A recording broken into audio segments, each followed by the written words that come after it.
Welcome back to my YouTube channel. आज हम बात करेंगे कि फाइनेंशियली फ्री कैसे हुए। ये सबसे बड़ा क्वेश्चन है और हर कोई फाइनेंशियली फ्री होना चाहता है। फाइनेंशियली फ्री होने का मतलब है कि हमें डेली के खर्चों के लिए कुछ करना ना पड़े, वो हमारे पास ऑटोमेटिकली आते रहे बिना किसी टेंशन की। तो इसके लिए हमें जो सबसे पहले करना है वो कभी भी किसी भी व्यक्ति को पैसे का दिखावा नहीं करना है और ना ही दिखावा करने के लिए कोई कुछ भी परचेज करना है। ये financially free first of all हमें बहुत ही अनरियलिस्टिक लगता है तब तक जब तक कि हमारे पास नंबर एक फाइनेंशियल स्टेबिलिटी ना हो। फाइनेंशियल स्टेबिलिटी उस वे को ओपन करता है फाइनेंशियल फ्रीडम की तरफ। तो हमें फाइनेंशियल स्टेबिलिटी के लिए सबसे पहले हमारे पास होना चाहिए एक इमरजेंसी फंड। इमरजेंसी फंड हमेशा लिक्विडिटी में होना चाहिए, जिस जब चाहे तब हम उससे पैसे ले सकें। एफडी में, बॉन्ड में एटलीस्ट कम से कम 6 महीने के एक्सपेंस के बराबर ये होना चाहिए। इमरजेंसी फंड ही हमें जिंदगी की हर मुसीबत से बचाता है।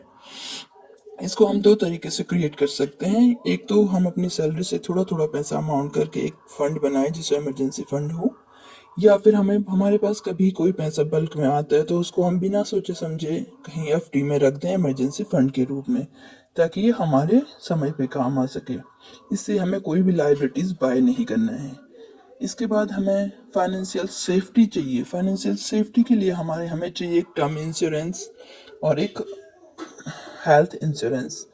टर्म इंश्योरेंस हमें जो भी हमारे फैमिली का कमाने वाला पर्सन है उसका एक टर्म इंश्योरेंस लेना चाहिए, और एटलीस्ट जितना हमारे महीने का एक्सपेंसेस हैं उसके 20% होना चाहिए ऑफ द ईयर।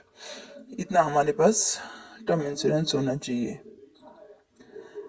इसके बाद हमें वेल्थ चार्ट एक बनाना चाहिए, वेल्थ सीट, जिसमें हमें पता चले हमारा बजट हो, हमें ज़्यादा से ज़्यादा सेव करने का हम कोशिश कर सकें। हमें पूरी प्रयास करनी चाहिए कि हम अपनी इनकम को बढ़ाएं, क्योंकि हम अपनी इनकम को अनलिमिटेड कर सकते हैं लेकिन अपने खर्चों को जीरो नहीं कर सकते हैं। तो इसके बाद हमें फाइनेंशियल फ्रीडम की तरफ एक कदम हम आगे बढ़ जाते हैं, और अगर हमारे पास ये सारे फंड अवेलेबल हो जाते हैं तो फिर हमें थोड़ा सा खुद ही जब स्टेबल हो जाते हैं हम, तो हमें ज़्यादा सोचना नहीं पड़ता है। हम जो करना चाहते हैं पैसे कमाने के लिए, हम कोई बिजनेस स्टार्ट करना चाहते हैं या हम अपनी जॉब छोड़ना चाहते हैं, ये सब हम कर सकते हैं। या हम अपनी इच्छा से जो कुछ काम करना चाहें वो हम कर सकते हैं। तो गाइस, हेल्थ इंश्योरेंस और टर्म इंश्योरेंस के बाद फैमिली बजट बहुत ज़रूरी है, ताकि हमें पता चलता रहे कि हमारे कितने एक्सपेंसेस हैं और कौन पैसा हमारे फालतू एक्सपेंस पे जा रहा है और कौन पैसा हमें कट करना है। अगर हमें पता चलेगा हमारा महीने का इतना पैसा खर्च होता है तो जो अनावश्यक पैसा है हम उसको बचा सकते हैं। हम ज़्यादा से ज़्यादा पैसा बचा सकते हैं। हमें अनावश्यक खर्चा दिखावे की चीज़ों में बिल्कुल भी नहीं करना है और अपने सोर्स ऑफ इनकम हमें बढ़ाना है।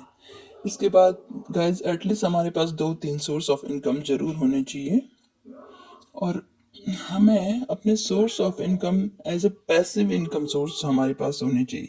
पैसिव इनकम का मतलब है कि अगर हम सो भी रहे हैं, हम अपनी प्रेजेंसी नहीं भी दे रहे हैं, तो हमारे पैसे फिर भी हमारे मंथली जितने एक्सपेंसेस हैं वो सारे पैसे हमें हमारे जो सोर्स हमने बनाए हैं उनसे हमें मिलता रहे।